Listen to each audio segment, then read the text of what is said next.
The first thing you have to do is, let's say you have a nation of people. Okay? In order to get the upper hand of people, you have to establish some type of fear. Okay? Because people want protection, right? They want security, safety, in all of those things, right? So usually we will pick the strongest individual in our tribe, someone that's has stature, is wise. We always set someone up to be the representative, the strength, the protector of, we look for the most capable individual. That's been through time. We still do it today. All right. So when you tend to do that, sooner or later that individual becomes weak. Okay, why? Health-wise, their mortality, their age. Okay, sooner or later they tend to get weak. So you got to find a replacement. The people will start to feel insecure, and they'll want a replacement. Either that or that individual that's been selected or elected will be involved in some type of corruption. They'll get the Superman complex, where they feel that they're invincible, and then they start to perform in corruption. Okay, so in order to secure their position, all right, man started to figure out that fear is what got me here in the first place. Okay, so fear is what got me in this position. Remember, the people wanted someone to protect them, so whoever was the strongest, more warlike, a warrior, right? So that's what got them there in the first place. All right, so then if that's what got me there in the first place, then that fear is what it's going to take to keep people needing me or finding another to replace me, right? Right. Or a different kind of fear, but yes. It doesn't matter. Fear, period. Fear is what makes us elect someone as a protector, generally. Okay, so that's what it's going to take to keep people needing that individual or another individual like them. Okay, so that's what the leader gets in their mind. That if I want to stay in this position, the people must always be afraid. Okay? All right? Or not maybe always be afraid, but there has to be points in time around election time or around the time where they're considering whether to continue with this individual. There needs to be some kind of fear in the people. Today we call it false flags. Black swans, false flags. Okay, so now imagine that ruler, okay, and the people start to say, perhaps they've been paying tributes and taxes to that individual, compensating them for taking on that responsibility. Okay? So then... Like an offering. Yeah, like an offering. So then the people start to say, you know what, maybe we could just keep this money because everything seems to be fine. And maybe everything's okay. Maybe things aren't as bad as we thought it was when we decided to elect this individual into this position. I could use my extra, bananas. I can use my extra money, dollars, coins, okay? All right. So then that word kind of gets around to the leader, and he says he kind of likes having those extra bananas and that extra money, and he doesn't particularly want to go back to a normal way of living. So then what does he need to do? He needs to create a need for him. He needs to create a need for him. He needs to create fear, terrorism, okay? And that is the game. All right? So now, he strikes fear into people, They run back to him for safety and comfort and protection. Okay. So, all right. So now people start to figure out the gig after a while, after a decade or a century of this still going on this way. People start to get hip to it. Okay.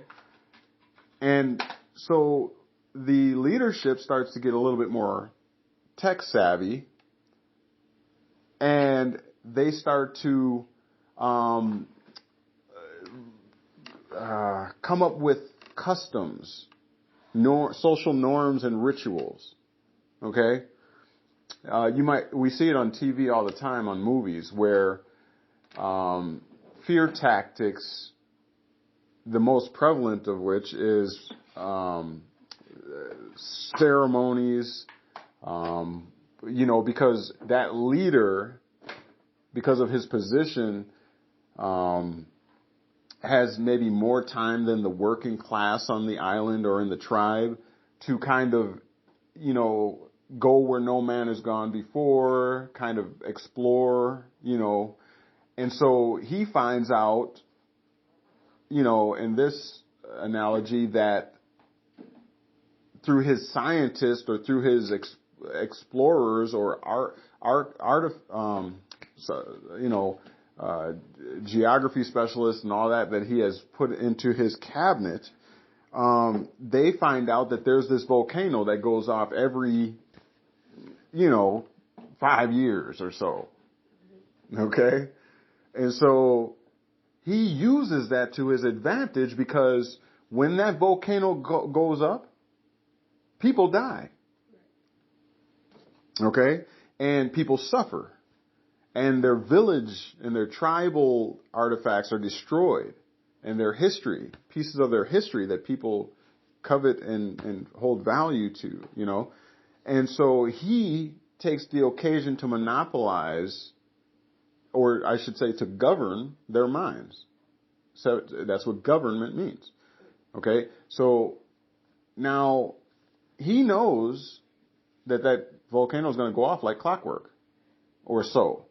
He can kind of, okay, so long story short, he sends out warnings, and he can spin that any way he wants to. He can say that, because of what we have done, the gods are angry, and we must sacrifice to the gods. And if we don't, we're all going to be doomed. Right. We'll all perish if you don't play. Right. We'll all perish. And so then he gets the whole tribe on board, because one thing's for certain, he's not lying. Something is about to happen. That volcano is about to go off, but only he, his geography team, and his, all them, they know about it, but they're in cahoots with it, and they're profiting off of the fear of the people, just like the leader is. Okay, so without further delineation on that, that's the way that religion started. It started off of the fear of the people, and then the leader using that fear and playing on that fear to keep the minds of the people engaged in government, which ment comes from mental, which has to do with the mind. Govern means control. So mind control. It's the proverbial story of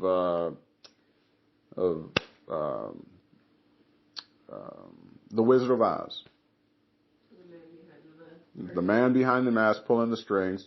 Right. All along, he's using fear tactics to control their minds. All right. So full well knowing that none of what he's doing, and then in the end, you see, he said, Dorothy, I'm a fraud. I've always been a fraud. You've always had the power. All you got to do is click your heels together. You had the power with you the whole time. So same thing with us. Okay. The government has instituted, the governments, I should say plural, instituted a religious control. Okay. A banking control. They instituted a military control, and what was the last one? Yes, trade and merchants control. All right. So from top to bottom, the religious control is the Roman Empire. All right. Then Great Britain with the trade and merchandising, without which products aren't going to make it to the shores. All right. Raw materials and things like that, and then be converted into assets and retail products. Okay. Without that, people starve. Nations starve. They can't get the supplies that they need. All right. And then they instituted the banking control, controlling the money supply in order to purchase the things that you need. And that is, the Rothschild who signed the Balfour Agreement with Great Britain in exchange for the seat in Israel in 1947. All right. And then there's the military control, which is the United States. All right. Actually run by Great Britain. The independence from Great Britain never actually happened. And so that's the setup. All right. And so now religion still, the Bible is the number one selling book in the world. Okay. But there's hardly a consensus on the validity, truth of it. So everyone is still fragmented on what's truth and what's not. What's man and what's, from God and all that kind of thing. But what's man and what's myth? What's that? I said, what is man and what is myth? Yeah, what's man and what's myth. So they're still using that religion, that Roman Empire. See, all they did was changed from a kingship or monarchy. What they did was they said that that's not advantageous to keeping the plantation producing. The slaves, they don't like kings and kingdoms and all that kind of thing. The people threw off the grips of the kingship, with especially King Henry. We weren't doing that anymore. We weren't with that. So they had to change their dance a little bit, and they changed it. They still wear a crown. The Pope still wears a crown. All right. He still wears a crown. There's no different. He still has a kingdom. He still has a castle. The Vatican. Okay. And now he goes around, instead of, acting as a king in the old archaic way, he now goes around the world, country to country, preaching peace and keeping the people docile, because that's what religion, one of the greatest tenets of religion, is to keep people docile and in peace so that they don't have a warlike mind. When the slave master finally figured out that brutality is not necessarily the way to go, because you can't just kill all of your hired hands, because if you do that, you don't have anybody to work the fields, and you being elite are not going to work the fields yourself. So it's not advantageous for you to do that. So they're kind of, quote unquote, killing with kindness is the way that they figured out how to do this, how to keep control and government over the people. So that's how Rome has always stayed in power, through religion.